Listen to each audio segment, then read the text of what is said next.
Les fenêtres contextuelles ou les pop-up sont un moyen très courant de présenter à un utilisateur une demande de confirmation d'une action qui est en cours, par exemple. L'utilisateur doit répondre par oui ou par non afin de poursuivre ou non son action. On va voir avec .NET MAUI comment créer des pop-up et en utilisant le .NET MAUI Community Toolkit. C'est une librairie qui va faciliter la vie des développeurs en proposant beaucoup d'outils qui permettent de développer plus rapidement certaines fonctionnalités, dont les pop-up. On se retrouve sur VS 2022 où j'ai créé mon application .NET MAUI. La première chose que l'on va faire, c'est installer ensemble le .NET MAUI Toolkit. Donc pour ce faire, je clique sur mon projet, gérer les packages nuggets, et je recherche dans parcourir pardon, le toolkit. Alors MAUI Community Toolkit. CommunityToolkit.maui, ici téléchargé 1,37 million de fois. J'installe la version 7.0.1 au moment où je vous parle. Donc pour ce projet, j'utilise le .NET Framework 8.0. Ok. Une fois qu'on a installé le toolkit, ce n'est pas tout. Pour qu'il fonctionne dans notre application, il faut ajouter à notre builder la fonction use MAUI Community Toolkit, comme on le dit ici dans le README. Donc je vais dans mauiprogramme.cs et juste après use MAUI app, je vais pouvoir ajouter .use MAUI Community Toolkit. Je vais enregistrer ceci et il ne faut pas oublier d'utiliser, de rajouter la ligne directive using community toolkit.maui pour que cela fonctionne. Pour voir si ça fonctionne bien, on peut lancer notre programme. Donc depuis ici ma machine Windows. Et si on n'a pas d'erreur de compilation, c'est que ça fonctionne. De toute façon, on aura eu des problèmes juste avant. Ok, donc là on a l'application qui s'est bien lancée. On a initialisé le Community Toolkit. Pour continuer, on va aller du coup dans la page mainpage.xml.cs et on modifiera ici la fonction du counter pour afficher une pop-up. Donc on va pouvoir supprimer le count ici et la fonction onCounterClicked. Et cette fonction, on va la rendre asynchrone en utilisant le mot-clé async ici. Et ce que l'on va faire, c'est appeler la fonction await this.showPopUp.async. Alors ici, il faut passer une instance de pop-up. Si on fait un contrôle-clic ou qu'on regarde ici, on voit qu'il nous faut une pop-up en paramètres. Et donc, on doit créer un nouveau fichier qui va être notre vue pop-up, nouvel élément, .maui, je vais prendre une content page XML et je vais l'appeler tout simplement main pop-up. À partir d'ici, on a du coup une vue main pop-up. Alors ce que l'on va pouvoir faire, c'est passer notre instance de notre classe que l'on vient de créer, new main pop-up. Alors ici, on va nous dire a priori que ce n'est pas bon parce que on n'a pas une pop-up qui est affichée, mais si on va dessus, c'est une content page. Donc ici, il faut utiliser pop-up, voilà, pour dire que l'on souhaite, que c'est une classe qui étend l'interface pop-up, mais il faut aussi modifier le fichier XML ici pour utiliser le MAUI Community Toolkit. D'ailleurs, la pop-up, effectivement, ne prend pas de titre en paramètres, donc on peut l'enlever. Donc pour continuer, il nous faut rajouter le namespace ici, toolkit, comme ceci, afin d'utiliser le toolkit de .pop-up, qui provient directement de la librairie .NET MAUI Toolkit. On a du coup maintenant l'erreur ici qui a disparu. Ici aussi, on va pouvoir lancer notre programme, et normalement, on devrait avoir une fenêtre qui devrait s'afficher. Alors elle va contenir du coup le texte « Welcome to .NET MAUI ». Très bien, je clique sur Click Me, et voilà, j'ai une pop-up qui s'affiche, on voit l'écran qui est un petit peu grisé derrière, ici, un peu caché, avec ce texte, comme on l'a dit, juste là. Ce que l'on va faire, c'est directement modifier le vertical stack layout pour faire une vraie pop-up de confirmation. On va par exemple écrire confirmation de votre choix. Alors en font size body. Ensuite, on va créer un horizontal stack layout. Alors on va le centrer. Horizontal option center. et Vertical Option Center. À l'intérieur, on va créer deux boutons, un bouton oui et un bouton non. Donc on pourra ensuite gérer ces deux actions, des deux actions de clic. Texte, oui. BTN, texte, non. Ok.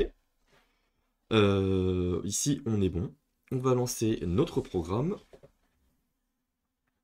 Et on devrait voir du coup apparaître nos boutons oui et non. Click me, confirmation de votre choix, oui, non. Ok.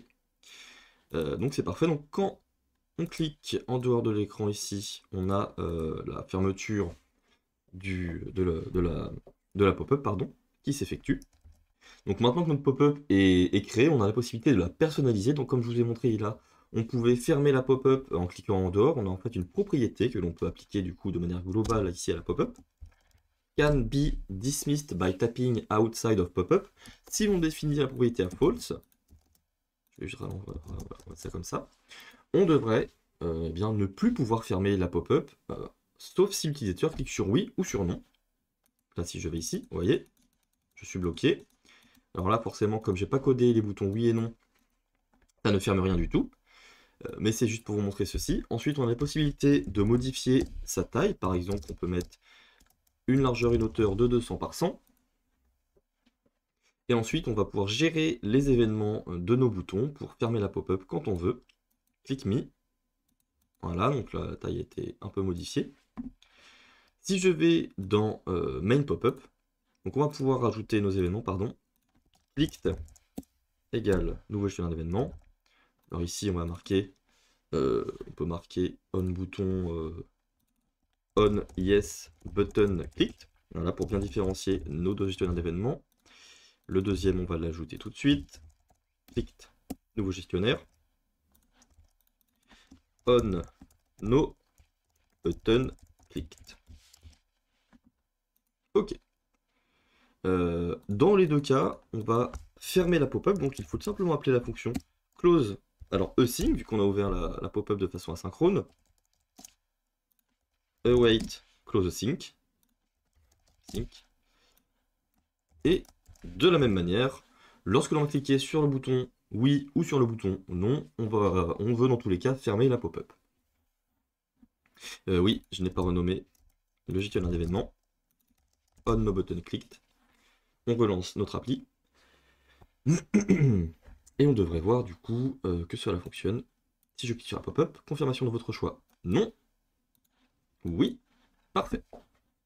La chose que l'on peut faire aussi, c'est récupérer un résultat qui provient de la pop-up, selon le bouton sur lequel on a cliqué. Si je clique sur Yes, je vais vouloir indiquer à mon programme que je veux envoyer la valeur True. Si je clique sur No, False. Pour ce faire, dans la fonction CloseAsync, si on regarde, on a en fait la possibilité de passer un objet quelconque qui s'appelle Result. En premier paramètre, je vais mettre True pour Yes, False pour No. Maintenant, si je vais dans MainPage, je vais pouvoir récupérer ce résultat en cliquant sur, en ajoutant du coup une assignation de variable, bool result égale. Alors, non, effectivement ici, il retourne quelque chose de variable, donc on va lui donner le mot-clé var. Et ensuite, on va pouvoir tester if result is bool. Alors, ensuite, on teste. Alors, on va pouvoir affecter cette variable ici, bool result. On va tester cette valeur, if bool result. Dans ce cas-là, on va faire quelque chose. Et dans notre cas, on va faire autre chose. Alors, on va pouvoir marquer, donc on a normalement dans notre main page.xaml, on a counter btn, voilà. Et name ici, on va juste remplacer le texte de counter btn que l'on a. Counter btn.text égale. Vous avez, tu as cliqué sur oui. Et dans le cas contraire, tu as cliqué sur non. On va pouvoir lancer notre programme et tester tout ça. Donc normalement, c'est pas compliqué. On passe juste dans la fonction closeAsync ou alors close si on n'est pas asynchrone. un résultat qui peut être un objet ou bien comme nous on a fait un booléen. Clique sur oui, tu as cliqué sur oui. On reclique ici, on clique sur non, tu as cliqué sur non. Et donc on voit bien que ça fonctionne très bien. Donc pour récupérer le contenu, enfin pour savoir sur quel bouton l'utilisateur a cliqué, c'est pas compliqué. Et ça permet de nombreux use cases. Il est aussi possible de gérer les événements des pop-up. Alors il y a deux types d'événements. L'événement opened et l'événement closed. C'est pas compliqué. On a la possibilité du coup ici de rajouter un événement opened, closed, donc au niveau de main popup.xml. Et ensuite, à partir d'ici, eh bien je peux faire un peu ce que je veux dans mon événement, forcément. Pop-up, donc je vais tout simplement mettre un console writeline pour mettre un petit point d'arrêt et montrer qu'on passe bien dans nos événements. Et à l'ouverture et à la fermeture, on a la possibilité du coup de gérer ces events-là. Donc lorsque j'ouvre mon pop-up, on passe ici dans mon event. Voilà. Et lorsque je vais fermer ma pop-up, on va arriver du coup dans le pop-up closed. Et voilà, c'est tout pour moi pour les pop-up concernant .NET MAUI et le Community Toolkit. Si vous avez aimé la vidéo, n'hésitez pas à laisser un pouce en l'air et n'hésitez pas à laisser un commentaire si vous avez des questions. Je vous retrouve très bientôt pour une nouvelle vidéo. Allez, salut tout le monde!